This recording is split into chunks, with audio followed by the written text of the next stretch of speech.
Assalamualaikum warahmatullahi wabarakatuh. Bismillahirrahmanirrahim.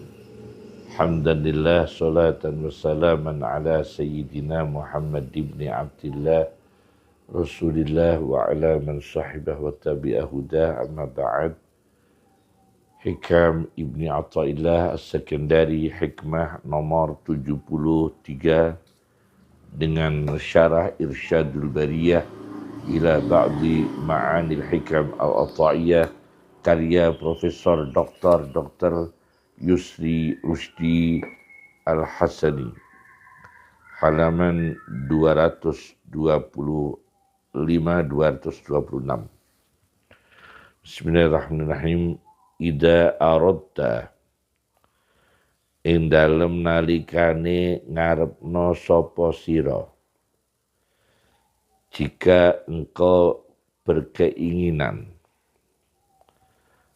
anta'arifa ing yen to ngerti sapa sira, untuk bisa mengetahui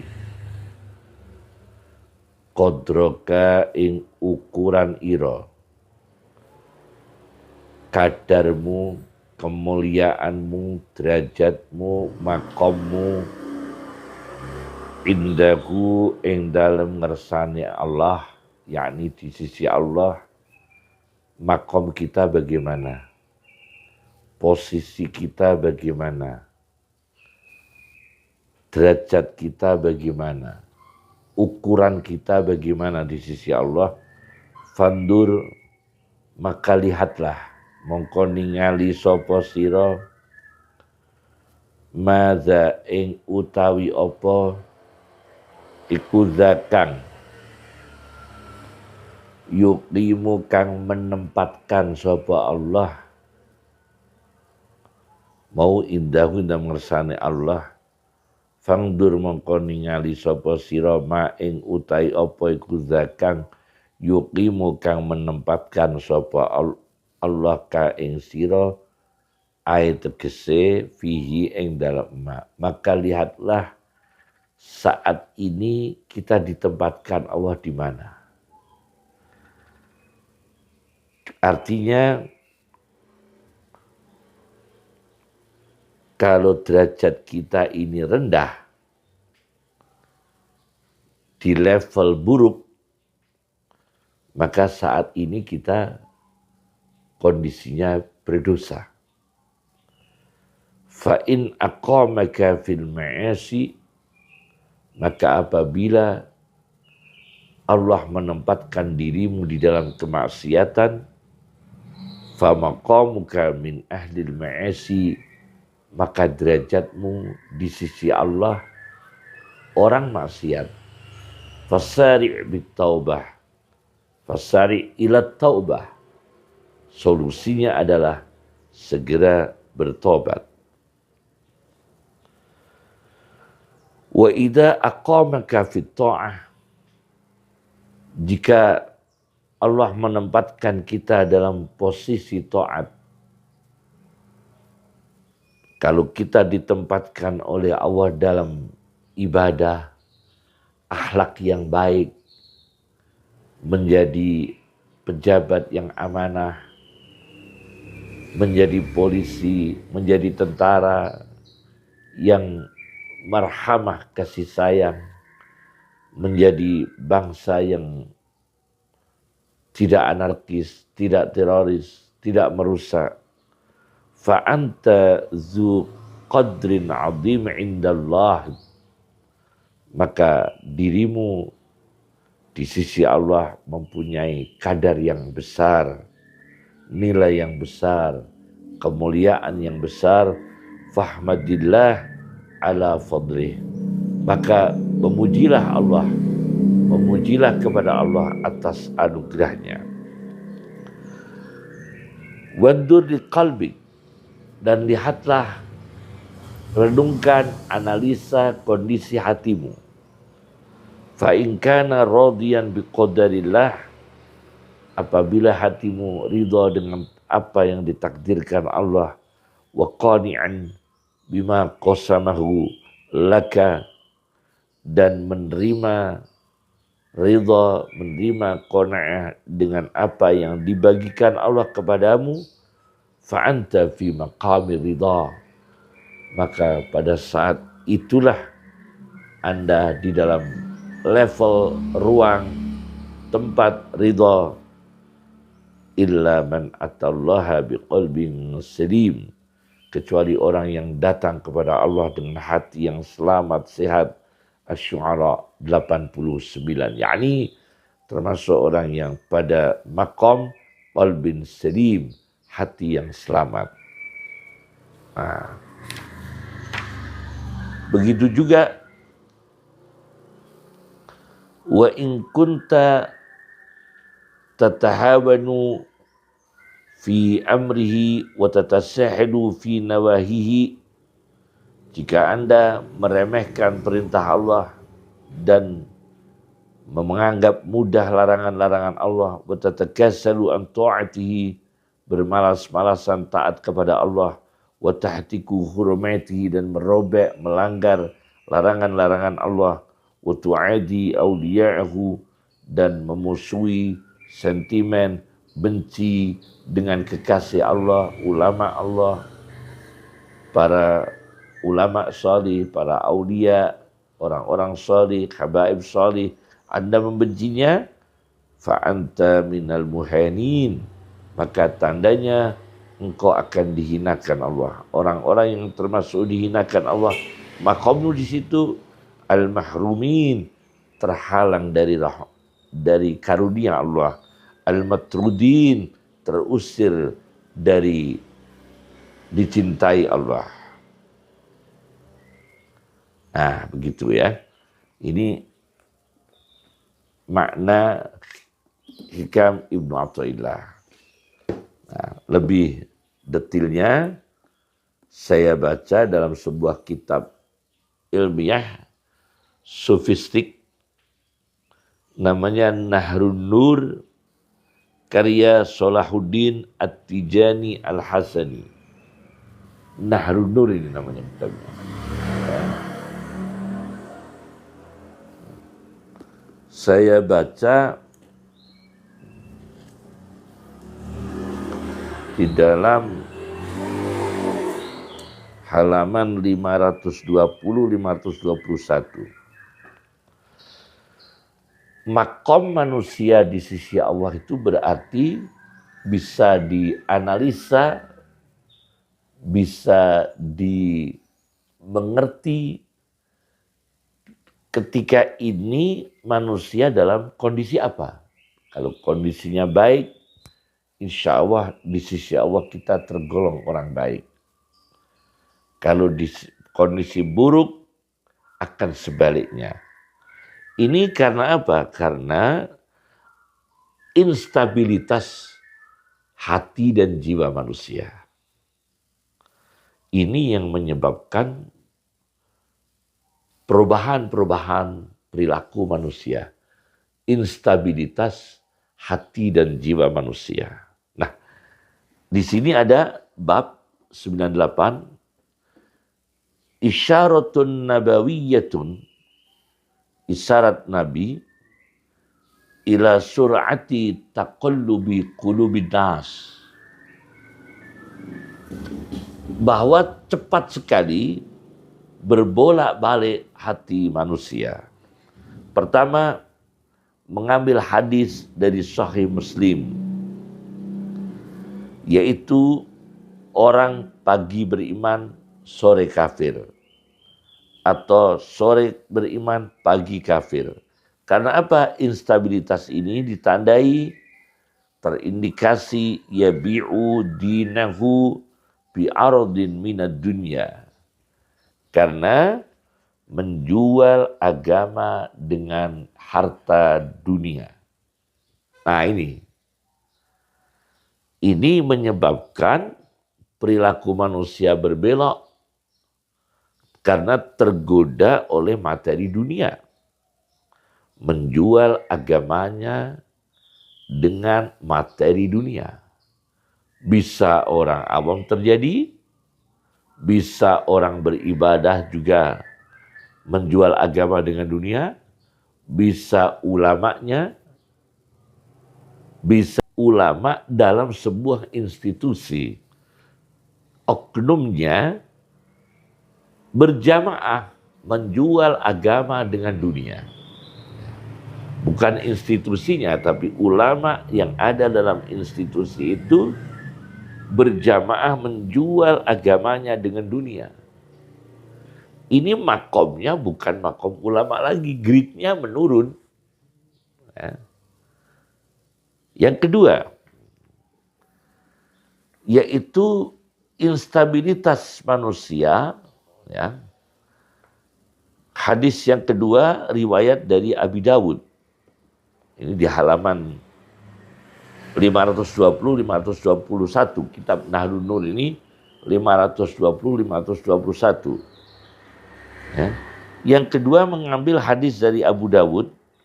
Ya, tapi banyak, bukan hanya Abu Dawud. Tadi juga bukan hanya Sahih Muslim. Dari kitab-kitab yang lain, saya sebut salah satunya saja. Sunan Abi Dawud. Yaitu Nabi menggambarkan instabilitas hati manusia berbahaya pada akidah, perilaku, ya. Di antaranya dia terancam antara nyawa dan agama. Dalam kondisi tertentu, kalau ingin mengenakkan diri, selamat secara fisik, agamanya hilang. Kalau ingin mempertahankan agama, fisiknya akan dieksekusi, eksekusi atau bahkan hilang nyawa. Kata Rasulullah, dalam kondisi terdesak seperti ini, yang manusia labil, pemurtatan dengan mudah terjadi, apa kata Rasulullah SAW? Fakassiru kisiyakum, maka patah-patahkan busur panah kalian. Yakni kita menyelamatkan akidah. Senjata kita patah, busur panah patah. Wa qatti'u fakassiru kisiyakum, maka patahkan, pecahkan busur panah kalian. Wa qatti'u autarukum, dan putuskan senar-senar busur panah kalian. Wadribu suyufakum bil hijarah, pukulkan pedangmu, pukullah pedangmu dengan batu. Fa in dukhila, yakni ala ahadi minkum, jika ada musuh, kamu dimasuki, di antara kamu kalau di antara kamu dimasuki musuh, kita pilih mana? Berhasil dibunuh atau selamat secara fisik, atau lebih baik milih terbunuh, yakni mati syahid. Faliyakun ka khairi ibnai, faliyakun ka khairi ibnai Adama. Maka kalau di antara kalian, satu di antara kalian dimasuki oleh musuh dan diancam agamanya, diintimidasi, maka milihlah yang terbaik di antara dua putra Adam, Qabil dan Habil. Siapa yang terbaik? Adalah Habil yang terbunuh. Agamanya selamat. Ini, yakni stabil kita dalam taat kepada Allah, stabil kita berpegang pada agama Allah, meskipun pada kedaruratan yang terakhir sampai hilang nyawa. Hadis yang ketiga, mengutip dari Ibnu Majah, ya, dan kitab yang lain, yaitu Rasulullah SAW menggambarkan instabilitas akidah manusia, illa man ahyahullahu bil ilmi, kecuali orang yang dihidupkan Allah dengan ilmu.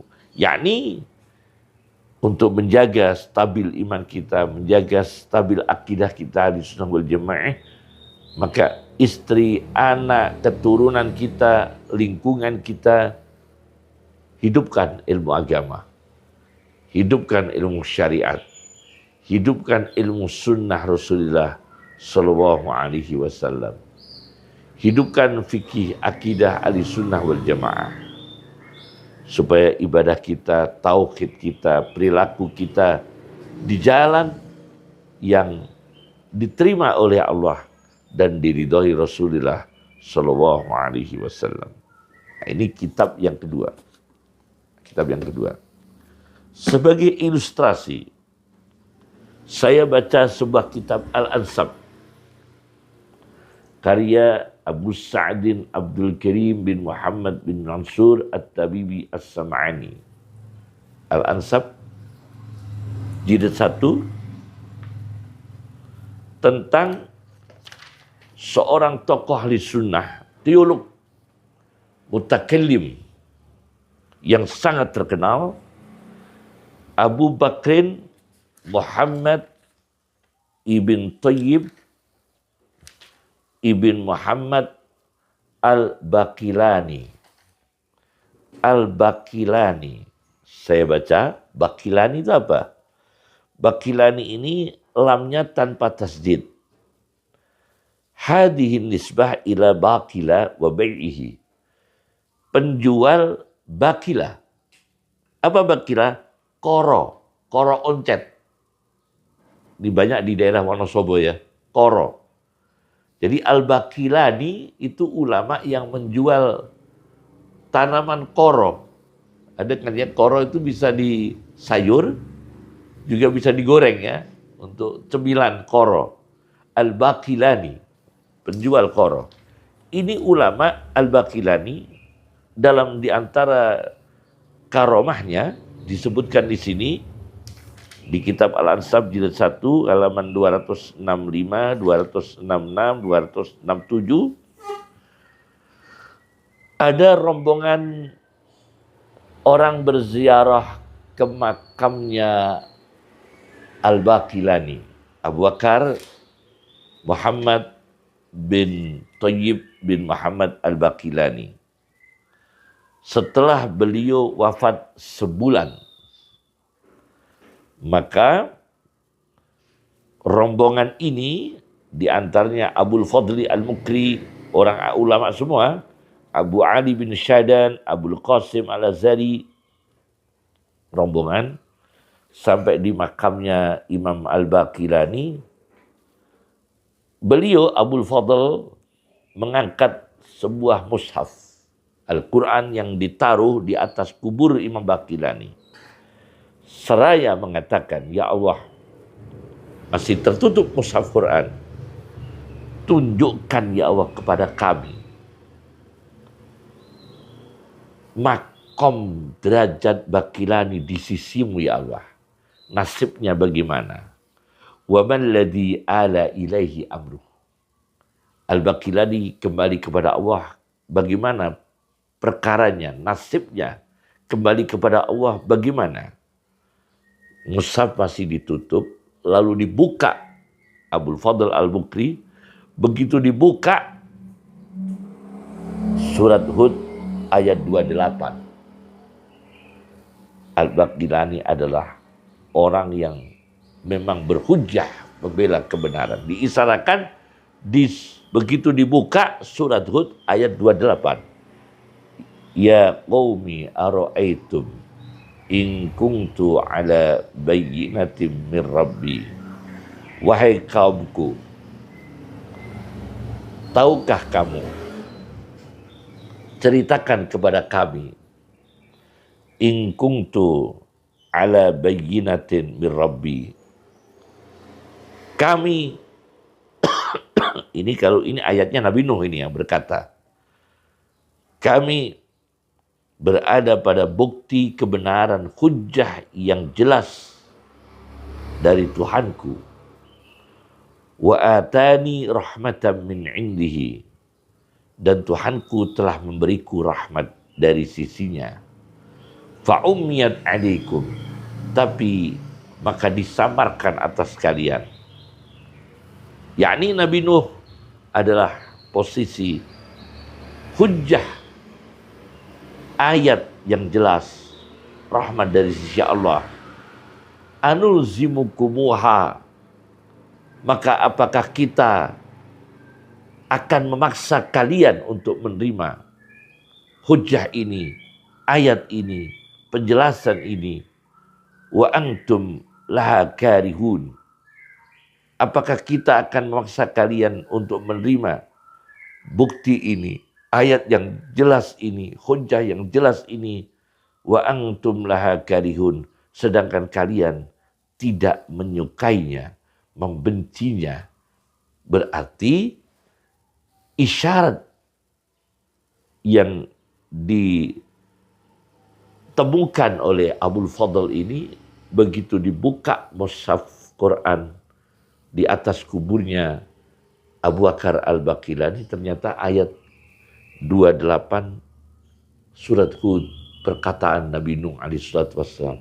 Ini menunjukkan insya Allah Al-Baqilani ini tokoh ahli sunnah yang punya reputasi besar, mewariskan ilmu-ilmu ahli sunnah, teolog ahli sunnah wal jamaah sampai sekarang. Dan beliau adalah orang yang berhujjah, membela kebenaran, menyampaikan kebenaran, meskipun orang yang anti sunni tidak menyukainya. Luar biasa ini ya. Inilah tanda makom seorang ulama. Sebagai penutup, saya baca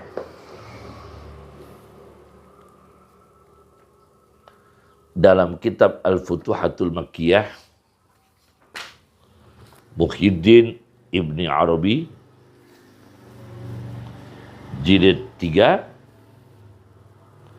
halaman 223, tentang sebuah analisis tentang kata-kata ini ya. Kata-kata ya,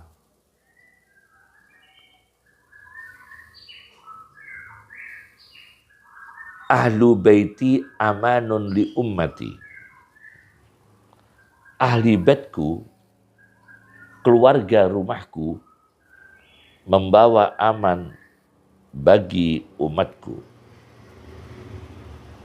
Ahli baitku, keluarga rumahku, pembawa aman pada umatku. Satu. Kemudian ada hadis Nabi SAW, Salmanu minna ahlul bait.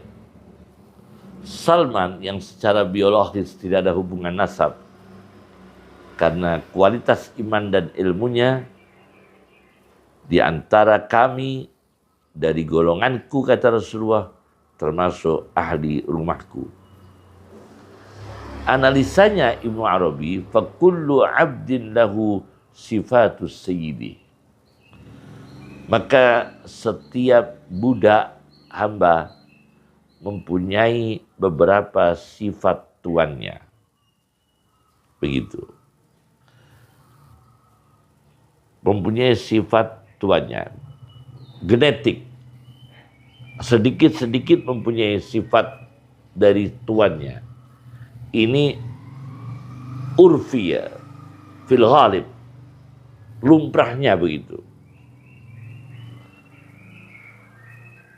Wa annahu lamma qama Abdullah, dan sesungguhnya ketika hamba Allah berdiri, hamba Allah ini Muhammad, hamba Allah ini Muhammad sallallahu alaihi wasallam atau Ahmad, disebut Abdullah berdiri. Nah, Allah itu qiyamuhu binafsi. Allah berdiri sendiri, tidak ada yang mewujudkan. Sejak dulu ada, tidak membutuhkan yang lain. Maka Rasulullah disebut berdiri, yakni di sini seperti ar-rijalu qawwamuna qama Abdullah. Maka Rasulullah ini punya derajat kemandirian, punya sifat qama, kemandirian. Kemudian ahlul Quran hum ahlullah. Ahlul Quran hum ahlullah. Quran firman Allah, ahlul Quran ahlullah. Fa innahum mausufun bi sifatillah wa huwal Quran. Maka ahlul Quran disifati dengan sifat Allah, wa huwal Quran, yaitu firman Allah. Wal Quran aman. Quran membawa aman. Fa innahu syifa wa rahmah. Maka sesungguhnya Quran membawa kesembuhan dan membawa rahmat. Nah, disinilah faedah, ya. Faedahnya amanun li ahli li ummati, itu adalah ahli bait keluarga Rasulullah SAW yang menjalankan sirah, mengikuti sayyidnya yaitu Rasulullah, mengikuti kepala rumah tangganya yaitu Rasulullah SAW, maka beliau-beliau ini, para sadah, para habaib, para ahlul bait, membawa berkah keamanan bumi, keamanan umatnya. Salman demikian, ahlul Quran demikian. Inilah makom-makom yang diberikan Allah kepada manusia. Cukup dari kami. Assalamualaikum warahmatullahi wabarakatuh.